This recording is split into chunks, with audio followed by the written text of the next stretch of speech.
കോൺഗ്രസിന്റെ ഏറ്റവും മുതിർന്ന നേതാക്കളെ കാണേണ്ടതുണ്ട്. സംഘടനാ ഭാരവാഹികളുമായി കൂടിയാലോചിക്കേണ്ടതുണ്ട്. അതോടൊപ്പം തന്നെ ഇപ്പോൾ തന്നെ ഘടകകക്ഷികൾ നമുക്കറിയാം, അതിൽ തന്നെ ലീഗാണ് ഏറ്റവും മുന്നിൽ നിൽക്കുന്നത്. പിന്നീട് RSP, പിന്നീട് കേരള കോൺഗ്രസ് ജോസഫ് വിഭാഗം, പിന്നീട് RSP.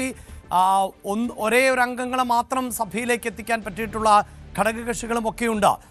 ഒരുപക്ഷെ ഈ നിരീക്ഷകർ ഇത്തരത്തിൽ ഘടകകക്ഷികളുടെ നിലപാട് കൂടി ആരായുന്നൊരു പശ്ചാത്തലമുണ്ടാകുമോ?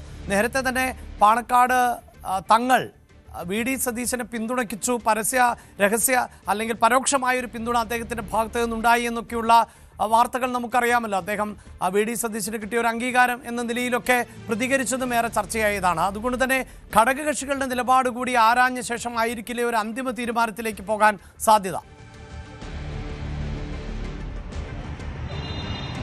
ഇതിൽ ഏറ്റവും ശ്രദ്ധേയമായിട്ടുള്ള കാര്യം അഭിലാഷ്, 75 സീറ്റുകൾ വാങ്ങിക്കൊണ്ടായിരുന്നു UDF അധികാരത്തിലേക്ക് എത്തുന്നതെങ്കിൽ അവിടെ ലീഗ് നേതൃത്വം എടുക്കുന്ന നിലപാട് നിർണായകമായി മാറുമായിരുന്നു. കാരണം ലീഗിന്റെ വലിയ സമ്മർദ്ദം അപ്പോൾ ഉണ്ടാകുമായിരുന്നു. അവരുടെ സമ്മർദ്ദത്തിന് മുമ്പിൽ കോൺഗ്രസ് ഹൈക്കമാൻഡിനടക്കം ഒരുപക്ഷെ നിലപാട് മയപ്പെടുത്തേണ്ട തരത്തിലേക്ക് കാര്യങ്ങൾ എത്തുകയും ചെയ്യുമായിരുന്നു. പക്ഷേ അവിടെ നിന്ന് മാറി ഈ 102 എന്നുള്ള വലിയ മൃഗീയമായ ഭൂരിപക്ഷത്തിലേക്ക് എത്തുകയും അവിടെ തന്നെ 63 സീറ്റുകൾ കോൺഗ്രസ് തനിച്ചു നേടുകയും ചെയ്തിരിക്കുന്ന ഒരു പശ്ചാത്തലത്തിൽ മുൻപത്തെ അത്രയും സമ്മർദ്ദ ശക്തിയായി ലീഗിന് ഈ വിഷയത്തിൽ എത്ര കണ്ട് നിലപാടെടുക്കാൻ കഴിയും, അല്ലെങ്കിൽ ആ നിലപാട് ഹൈക്കമാൻഡ് എത്ര കണ്ട് അംഗീകരിക്കും എന്ന കാര്യമാണ് ഇനി അറിയാനുള്ളത്.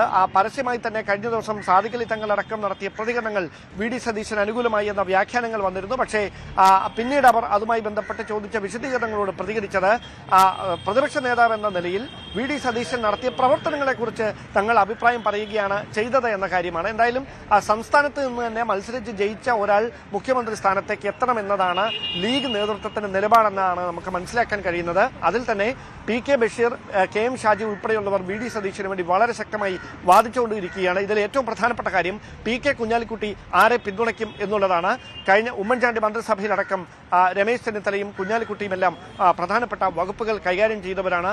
അതുകൊണ്ട് തന്നെ കുഞ്ഞാലിക്കുട്ടി ഇതിൽ ഏത് നിലപാടെടുക്കും എന്നത് വളരെ ശ്രദ്ധേയമായിട്ടുള്ള കാര്യമാണ്. അതോടൊപ്പം പാണക്കാട് കുടുംബത്തിന്റെ ഒരു പിന്തുണ കൂടി ഉറപ്പാക്കാനുള്ള നീക്കം ഈ നേതാക്കൾ 3 പേരും നടത്തുന്നുണ്ട് എന്നതാണ് എടുത്തു പറയേണ്ട കാര്യം.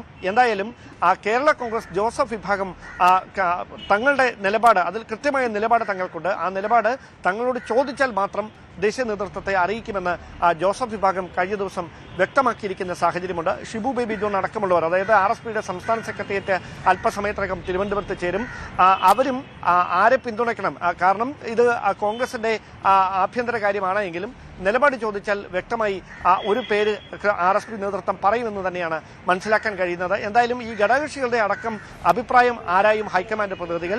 അതുകൊണ്ട് തന്നെ എല്ലാ ഘടകകക്ഷികളുടെയും പിന്തുണ ഉറപ്പാക്കാനുള്ള ഒരു നീക്കം കൂടി 3 പ്രധാനപ്പെട്ട നേതാക്കളും നടത്തുന്നുണ്ട്. അതിനിടയിലാണ് ഈ പ്രവർത്തകർ സൈബർ ഇടങ്ങളിൽ നടത്തിക്കൊണ്ടിരിക്കുന്ന പോർവിളികൾ, പ്രചാരണങ്ങൾ അത് തെരുവിലേക്ക് വ്യാപിപ്പിക്കുന്ന ഒരു സാഹചര്യം ഉണ്ടായിരിക്കുന്നത്. അതുകൊണ്ട് തന്നെ ഇനി ഇത് വെച്ച് താമസിപ്പിച്ച് കൂടുതൽ വഷളാകുന്ന ഒരു നിലയിലേക്ക് എത്തുന്നതിന് മുമ്പ് തന്നെ സംസ്ഥാനത്തെ അടുത്ത മുഖ്യമന്ത്രി ആരാകണമെന്ന കാര്യത്തിൽ കോൺഗ്രസ് നേതൃത്വം എത്രയും പെട്ടെന്ന് തന്നെ ഒരു തീരുമാനത്തിലേക്ക് എത്താനുള്ള കൂടിയാലോചനകളും നീക്കങ്ങളുമാണ് ഇപ്പോൾ നടത്തിക്കൊണ്ടിരിക്കുന്നത്.